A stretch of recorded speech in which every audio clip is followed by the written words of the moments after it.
Western UP की एक चर्चित लोकसभा है कैराना लोकसभा। कैराना लोकसभा पहले मुजफ्फरनगर जिले का हिस्सा होती थी, लेकिन जब से शामली जिला अलग बना तो कैराना उसी जिले में आती है, शामली में। और 3 सीटें उसकी विधानसभा की 3 सीटें शामली जिले की हैं, यानी शामली, कैराना और थाना भवन। और नकुड़ और गंगो 2 सीटें इस लोकसभा में सहारनपुर जिले की आती हैं। मुद्दे कभी किसी भी तरह के रहे हों, खेती बाड़ी का रहा हो, गन्ना किसानों का रहा हो, सांप्रदायिक सौहार्द बिगड़ने और बनने का रहा हो, या पॉलिटिकली फर्टिलिटी का रहा हो, यहाँ से बड़े राजनेताओं ने अपनी राजनीति को अंजाम दिया है।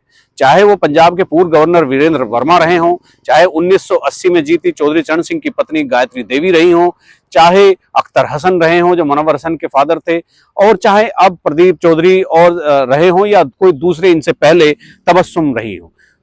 ये सीट अपने अपने मिजाज के लिए जानी जाती है। यहाँ पर कमोबेश सभी की का दृष्टिकोण एक ही जैसा रहता है, हिंदू मुस्लिम। और ये हिंदू मुस्लिम 2013 के मुजफ्फरनगर दंगों से और ज्यादा बढ़ चला है। खैर, ये पृष्ठभूमि बहुत लंबी चौड़ी है। मैं कुल मिलाकर आपसे ये बताना चाहता हूं कि कैराना में जो लोकसभा चुनाव होने जा रहा है वो बहुत ही दिलचस्प होने वाला है। यहाँ पर बड़े बड़े राजनीतिक दलों के नेताओं की, क्षेत्रीय छत्रपों की अस्मिता दांव पर लगी है। भारतीय जनता पार्टी लोकदल के समर्थन से जहां इस सीट को दोबारा पा लेना चाहती है, वहीं इकरा हसन जो मुनव्वर हसन की बेटी है, तो वो एक बहुत ही फैनेटिक पॉलिटिशियन के रूप में इस क्षेत्र में उभरी है, और वो अपने पिता की, अपने दादा की विरासत को वापस लाना चाहती है। और दूसरी तरफ बसपा एक ऐसी ताकत के साथ आगे बढ़ना चाहती है ताकि दोनों का खेल बिगड़ जाए। लेकिन वो कैसे संभव होगा? क्या प्रदीप चौधरी जो सिटिंग एमपी है भारतीय जनता पार्टी के, क्या वो रिपीट कर पाएंगे? क्या वो इस सीट को जीतने में कामयाब होंगे? क्या इकरा हसन अपनी खोई हुई विरासत को पाने में कामयाब हो जाएंगी? क्या बसपा के श्रीपाल राणा किसी का कोई खेल बिगाड़ पाने में कामयाब होंगे? तो ये तमाम समीकरण राजनीतिक तौर पर वहां पर उभर कर आ रहे हैं, और बनते बिगड़ते समीकरणों के बीच, दुर्बल और विरल समीकरणों के बीच, अब ये लोकसभा में यहाँ पर हार और जीत की और सहमत की बिसात बिछ चुकी है। और मैं अभी आपको आगे बताऊंगा कि किस तरह से इसके भौगोलिक क्षेत्र से और इतिहास तक लेकर के इस सीट का अपना क्या अंदाज रहा है। कैराना क्षेत्र में कितने भी मुद्दे रहे हों, चूंकि चीनी मिल का क्षेत्र है, गन्ना बेल्ट का क्षेत्र है, यहाँ खेती किसानी भी बहुत ही प्रायोरिटी पर रहती है लोगों की। यहाँ की राजनीति पूरी गन्ना बेल्ट के हिसाब से होती है, यहाँ की राजनीति हिंदू मुसलमान के हिसाब से होती है, और यहाँ की राजनीति उन बड़े धर्मनिरपेक्ष नेताओं के साथ भी चलती है जो हमेशा अपनी लय में बने रहना चाहते हैं। खेती किसानी यहाँ पर एक बहुत ही कोई बड़े उद्योग तो नहीं है, केवल ये पूरा का पूरा एरिया किसानी पर निर्भर है, खेती किसानी पर निर्भर है। और यहाँ लोगों की समस्याएं हैं, लोगों की समस्याएं पहले भी थी, अभी भी हैं।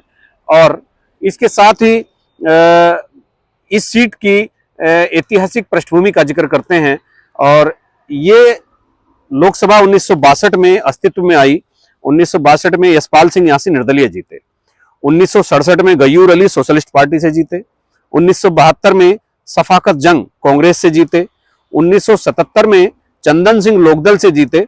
और 1980 में चौधरी चरण सिंह की पत्नी गायत्री देवी जनता सोशलिस्ट पार्टी से जीती। 1984 में कांग्रेस से फिर अख्तर हसन जीत गए। फिर 1989 के चुनाव में हरपाल पंवार जनता दल से जीत गए। और 1996 में मुनव्वर राणा सपा से जीते। और इसके बाद 1998 का जो चुनाव हुआ तो पंजाब के पूर्व राज्यपाल वीरेंद्र वर्मा चुनाव जीत गए बीजेपी से। उसके बाद फिर आता है 1998 में 2004, यहां से फिर लोकदल की अनुराधा जीती। अनुराधा चौधरी लोकदल से लड़ी और 3.5 लाख मतों के भारी अंतर से वो बसपा के शाहनवाज राणा को हराकर चुनाव जीत गई। 1999 का चुनाव हुआ, फिर लोकदल के अमीर आलम जीते। और 2009 में बसपा की तबस्सुम हसन जीत गई। और 2014 में फिर हुकम सिंह बीजेपी से जीत गए, फिर उनका निधन हो गया। फिर ये बाई इलेक्शन में तबस्सुम ने ये लोकदल के टिकट पर ये सीट जीत ली। और 2019 में फिर यहाँ से भारतीय जनता पार्टी के प्रदीप चौधरी जो गुर्जर कम्युनिटी से आते हैं वो जीत गए। और उनके जीत 2019 के बाद अब 2024 का चुनाव है, तो जब पहली बार भाजपा इस सीट को दोबारा पाने की जद्दोजहद में है। और ये सीट सामाजिक समरसता का एक प्रतीक तो रही भी है, लेकिन सांप्रदायिक सौहार्द बिगाड़ने वालों बिगाड़ने वाली घटनाओं का भी एक प्रतीक रही है। चाहे यहाँ आपने पुराने टाइम में देखा हो, कैराना से लोगों के पलायन की बात अक्सर मीडिया में, राजनीतिक गलियारों में होती रही हो, या फिर कुछ दूसरे मुद्दे हो, लेकिन ये सीट हमेशा चर्चा में रही है। और यहाँ पर जो समीकरण है, सबसे बड़ी संख्या मुसलमानों की है, मुस्लिम मत सबसे ज्यादा हैं, उसके बाद फिर दूसरे नंबर पर दलित आते हैं, और फिर जाट और गुर्जर लगभग बराबर बराबर हैं। क्योंकि जाटों का अगर देखेंगे तो शामली और थाना भवन में प्रभुत्व है और कैराना में थोड़ा कम है, लेकिन फिर कैराना में गुर्जर थोड़ा अच्छी खासी संख्या में है, और नकुड़ और गंगोह में। तो फिर इसके अलावा सैनी, कश्यप, धीमर, ये अलग अलग बिरादरियां हैं, ब्राह्मण काफी बड़ी संख्या में हैं, और कुछ उपस्थिति यहाँ पर अच्छी खासी राजपूत मतों की भी है। तो ये एक सामाजिक और जातीय गणित यहाँ का है, और ये सीट हमेशा 1962 से जब से हुई, किसी एक दल के पास नहीं रही। कभी कांग्रेस, कभी लोकदल, कभी सपा, कभी भाजपा। तो वीरेंद्र वर्मा ने 1999 में जीतकर पहली बार ये सीट भाजपा को दी थी। तो अब कुल मिलाकर के ये एक इनकी ऐतिहासिक पृष्ठभूमि हुई, और भौगोलिक पृष्ठभूमि मैंने बताया कि 2 विधानसभा सीटें नकुड़ और गंगोह सहारनपुर जिले की हैं, और 3 शामली विधानसभा सीट शामली जिले की 3 विधानसभाएं हैं, शामली, कैराना और थाना भवन। मुकाबला बहुत दिलचस्प हो गया है, और अभी मैं आपको प्रत्याशियों के बारे में एक एक करके बताता हूं कि किस प्रत्याशी की क्या मेरिट और क्या डिमेरिट है, लोग किसके बारे में क्या सोचते हैं, और ये जो गणित है, जातीय गणित है, ये इसकी बात मैं आपको बाद में बताऊंगा। सबसे पहले मैं भारतीय जनता पार्टी के प्रत्याशी प्रदीप चौधरी की बात करूंगा। 2019 में वो चुनाव जीते थे, और 2024 में फिर भारतीय जनता पार्टी ने उन्हीं पर भरोसा जताया है। 2024 में फिर वो लोकसभा का चुनाव लड़ने जा रहे हैं। और प्रदीप चौधरी गुर्जर कम्युनिटी से आते हैं। पिछली बार जब चुनाव हुआ तब वो यहाँ पर बसपा का कैंडिडेट नहीं था, यहाँ पर जो सपा का कैंडिडेट था, और बसपा, सपा, लोकदल, इन तीनों का गठबंधन था। तो उसका फायदा विपक्ष के प्रत्याशी को इतना नहीं मिल पाया। लेकिन इस बार लोकदल, राष्ट्रीय लोकदल भारतीय जनता पार्टी के साथ है। तो जो भी जाट मतों की यहाँ पर भारी तादाद में संख्या है, वो भाजपा को आसानी से मिलने की संभावना जताई जा रही है, क्योंकि पश्चिम यूपी का जाट कमोबेश जयंत के साथ ही चलता है पॉलिटिकल तौर पर। और जब किसान आंदोलन होते हैं तब वो किसान यूनियन के साथ जाता है। पश्चिम यूपी के जाट का बिल्कुल एकदम से अलग तरह का स्वभाव है। वो जब पॉलिटिक्स करता है तो जयंत के साथ होता है, जब किसान आंदोलन करता है तो टिकैत फैमिली के साथ होता है। तो प्रदीप चौधरी के बारे में कहा जा रहा है कि क्षेत्र में 5 साल तक उन्होंने मिलने मिलाने का, मिलनसारी का, लोगों के दुख दर्द बांटने का या दुख दर्द में शामिल होने का ये सिलसिला उनका बहुत कम रहा। पिछले दिनों कांधला में एक गुर्जरों की महापंचायत हुई, जिसमें पूर्व मंत्री वीरेंद्र सिंह गुर्जर के बेटे भी थे, मनीष चौहान, और उन्होंने प्रदीप चौधरी को काफी भला बुरा कहा। बड़े लोग भी थे, गुर्जर कम्युनिटी के मुखिया थे। उन्होंने कहा कि भाई 5 साल में आज दिखे हो तो आज ही क्यों आए हो। इस तरह की मुखालफत उनकी नकुड़ और गंगोह में नहीं है, जिस तरह की उनकी गुर्जर कम्युनिटी में मुखालफत अभी प्रारंभिक तौर पर शामली जिले में हो रही है। अब चूंकि बहुतायत तो गुर्जर समुदाय की सहारनपुर जिले में है, लेकिन फिर भी फर्क पड़ता है। यहाँ भी कैराना में अच्छी खासी संख्या में गुर्जर है। तो यहाँ के गुर्जर केवल इस बात की शिकायत में है कि प्रदीप चौधरी 5 साल में यहाँ एक बार भी नहीं आए।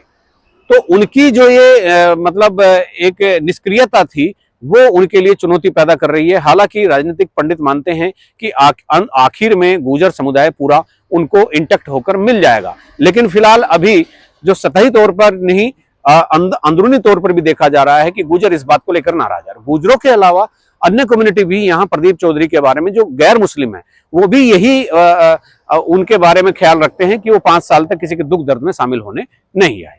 तो ये एक बहुत बड़ी समस्या प्रदीप चौधरी के लिए, भारतीय जनता पार्टी के प्रत्याशी के लिए खड़ी हो गई है। दूसरी तरफ उनका बस फायदा यह है कि इस बार लोकदल से भारतीय जनता पार्टी का पैक्ट है, भारतीय जनता पार्टी का कोलिशन है, और ये सीट कैराना भाजपा के खाते में गई है, लोकदल का समर्थन है। तो लोकदल के समर्थन होने की वजह से प्रदीप चौधरी को ये पूरा भरोसा है कि लोकदल की वजह से जितने भी जाट मतदाता इस कैराना लोकसभा पर हैं, तो वो सारे के सारे एकजुट होकर उनको मिल जाएंगे। तो ये प्रदीप चौधरी की एक मेरिट हुई, और दूसरा वो अपनी एक डिमेरिट हुई। एक मेरिट वो खुद मानकर चल रहे हैं। हालांकि यहाँ राजनीतिक विश्लेषकों को भी लगता है कि जाट इंटैक्ट होकर भाजपा को पड़ेगा, चूंकि जयंत के साथ उनका गठबंधन है। लेकिन व्यक्तिगत तौर पर भाजपा प्रत्याशी प्रदीप चौधरी को लेकर के पूरे शामली जिले में एक विरोध के स्वर हैं, गुर्जरों में ही नहीं दूसरी जातियों में भी है। लेकिन फिर भी ये मान लिया जाता है, अभी लोग मान रहे हैं कि चुनाव आते आते, मतदान आते आते ये सारी चीजें एकदम इग्नोर हो जाएंगी और पूरा का पूरा जाट और गुर्जर समुदाय और दूसरे वैश्य, ब्राह्मण, सैनी, धीवर, कश्यप सब एकजुट होकर के प्रदीप चौधरी को पड़ जाएंगे और भाजपा जीत जाएगी। अब बात करते हैं समाजवादी पार्टी की प्रत्याशी इकरा हसन की। इकरा हसन युवा है और इकरा हसन लंदन रिटर्न है। लंदन में उन्होंने अपनी पढ़ाई की है और काफी बहुत ही मतलब अभी से ही वो बहुत मंझी हुई राजनीतिक दिखती हैं और वो समाजवादी पार्टी के सिंबल पर चुनाव लड़ रही है। यहाँ पर कांग्रेस और समाजवादी पार्टी के गठबंधन में ये सीट सपा को गई है, तो सपा के सिंबल पर लड़ रही है। हालांकि वो तो कहती है कि मुझे जयंत ने अखिलेश से वादा किया था कि वो मुझे कैराना से चुनाव लड़ाएंगे, तो जयंत को मेरा साथ देना चाहिए। लेकिन सब जानते हैं कि जयंत पॉलिटिकली तौर पर गठबंधन कर चुके हैं भारतीय जनता पार्टी के साथ। अब जयंत उनका साथ कैसे देंगे, हालांकि इस बात पर अब चर्चा करना व्यर्थ है। लेकिन फिलहाल हम उस प्रत्याशी की बात करते हैं जो युवा है, महिला है और एक राजनीतिक फैमिली से आती है। उनके दादा, उनके पिता इस लोकसभा से एमपी रहे हैं, उनकी मां एमपी रही है। तो अब वो उस पुरानी विरासत को सहेजने के लिए, उस पुरानी विरासत को फिर से पाने के लिए आतुर है और इसी के साथ ही वो चुनाव में बहुत सरल स्वभाव से अपने चुनाव प्रचार में जुटी हुई है। हालांकि उसको यहाँ पर जयंत की कमी जरूर खल रही है। अगर वाकई जयंत का समझौता यहाँ पर समाजवादी पार्टी के साथ होता तो इकरा हसन को रोकना, जीत से रोकना बहुत मुश्किल हो जाता भारतीय जनता पार्टी के लिए। अब फिलहाल कुल मिलाकर ये सारी चीजें हो रही हैं। इकरा पढ़ी लिखी है, उसके एक और चीज उसके पक्ष में जा रही है कि जो एक सहानुभूति होती है परिवार के प्रति। अब चूंकि इकरा हसन भी मुस्लिम गुर्जर हैं और भारतीय जनता पार्टी के जो प्रदीप चौधरी हैं वो हिंदू गुर्जर हैं, तो ऐसा माना जाता है कि वहां के गुर्जर परिवारों में मनोवर हसन परिवार का भी काफी अच्छा रसूख और रिलेशनशिप उनके साथ अभी भी बने हुए हैं। अब अगर इस बात को देखें, जैसे उनके बारे में कहा जा रहा है कि वो जैसे कहीं जनसंपर्क में जाती है, वोट मांगने जाती हैं, तो वो घरों में जाकर महिलाओं से जरूर मिलती है। जब वो महिलाओं से मिलती है तो तब उनको महिलाएं उनके साथ थोड़ा सा इमोशनली अटैचमेंट भी होता है और महिलाओं की तरफदारी करती हैं। ये एक नेचुरल वे है कि महिला अगर कोई प्रत्याशी है तो महिलाओं के मन में उस प्रत्याशी के प्रति कहीं ना कहीं सिंपैथी एक छुपी होती है। तो ऐसा वहां के यहाँ कैराना के लोग बताते हैं कि यहाँ इकरा जो है जाटों और गुर्जरों में दोनों में सेंधमारी कर रही है, अपनी इनोसेंस, बहुत इनोसेंट प्रत्याशी के तौर पर उनके बीच में घुसकर। तो अगर ये चाल उनकी कामयाब हो गई, दूसरी तरफ वहां के सैनी नाराज बताए जा रहे हैं। वहां जो ठाकुर हैं, जितने भी ठाकुर उस सीट पर हैं, थाना भवन में हैं और थोड़े ननौता में हैं, वो जितने भी हैं अगर वो बसपा में जाते हैं तो भाजपा का नुकसान होगा। और ये सैनी अगर भाजपा से कटते हैं तो इकरा के पास जाएंगे। और वो खुद सेंधमारी कर रही है जाटों में भी, गुर्जरों में भी। जाट परिवारों में भी बहुत हजारों फैमिलियों में मनोवर हसन का बहुत ही घरेलू रिश्ता था। वो दुख दर्द में शामिल होते थे, जाट उनके दुख दर्द में शामिल होते थे और वो कहीं भावना कहीं ना कहीं लोगों के मन में आ भी रही है। अख्तर हसन उनके दादा एमपी रहे, उनके पिता मनोवर हसन एमपी रहे कैराना से, उनकी मां तबस्सुम हसन एमपी रही। अब वो एक तरह से आप ये समझिए कि तीसरी पीढ़ी की चौथी दावेदार है जब वो चुनाव लड़ने जा रही है। अब अगर वो जो घुसपैठ वाला उसका बहुत ही इमोशनली कार्ड वो खेल रही है महिलाओं के साथ, अगर वो उसमें कामयाब हो जाती है तो प्रदीप चौधरी चाहे लोकदल के उम्मीदवार हों, चाहे लोकदल के समर्थन से हो, चाहे किसी के हो, उनके लिए बहुत मुश्किल खड़ी हो सकती है। लेकिन राजनीतिक विश्लेषक ये मानकर चलते हैं कि थोड़े बहुत अगर सेंधमारी होगी भी, लेकिन गुर्जर और जाट पूरी तरह से इंटेक्ट होकर प्रदीप चौधरी को पड़ेंगे। लेकिन ये एक हाइपोथेटिकल बात है, हम आगे के लिए सोचते हैं और इंसानी फितरत होती है कि जब तक कुछ हो ना जाए तब तक हम यही सोचते हैं अरे नहीं ऐसा हो नहीं सकता। लेकिन जब हो जाता है तो हम उसको कहते हैं यार ये तो चमत्कार हो गया। तो ऐसा कुछ चमत्कार यहाँ हो जाए इसकी उम्मीद की भी जानी चाहिए। और लोग अपनी आइडियोलॉजी पर निर्भर करते हैं कि वो उसकी उम्मीद करते हैं कि नहीं करते हैं। लेकिन कुल मिलाकर कैराना में बहुत नेक टू नेक फाइट इकरा हसन और प्रदीप चौधरी भारतीय जनता पार्टी के प्रत्याशी के बीच में सिमट गई है। अब बात करते हैं बसपा के प्रत्याशी श्रीपाल राणा की। ये राजपूत समुदाय से आते हैं, बीएसएफ से रिटायर्ड सैनिक हैं और बेंगलोर में ये रियल एस्टेट के कारोबारी हैं बहुत बड़े, और यही के रहने वाले हैं, सहारनपुर के ही। बसपा से उन्होंने टिकट लिया है, बसपा के टिकट पर वो चुनाव लड़ रहे हैं।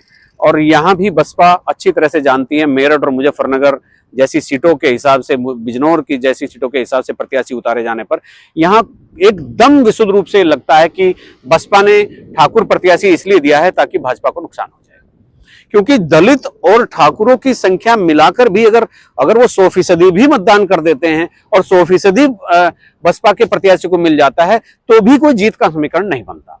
तो इसलिए माना जा रहा है कि भाजपा की राह में चुनौती खड़ी करने के लिए यहां से राजपूत समुदाय को मायावती ने उतार दिया है। और आप देख रहे होंगे वेस्टर्न यूपी में अपने टिकट और अपने राजनीतिक अधिकारों को लेकर के राजपूत समाज जो है आंदोलनरत है, और लगातार जगह जगह इसी लोकसभा में, कैराना की लोकसभा में ही ननौता जगह है एक सहारनपुर में, वहां पिछले दिनों राजपूतों की एक बहुत बड़ी पंचायत भी हुई और उस पंचायत में कश्यप और सैनी समाज और ये सब लोग भी उन्होंने बुलाए थे।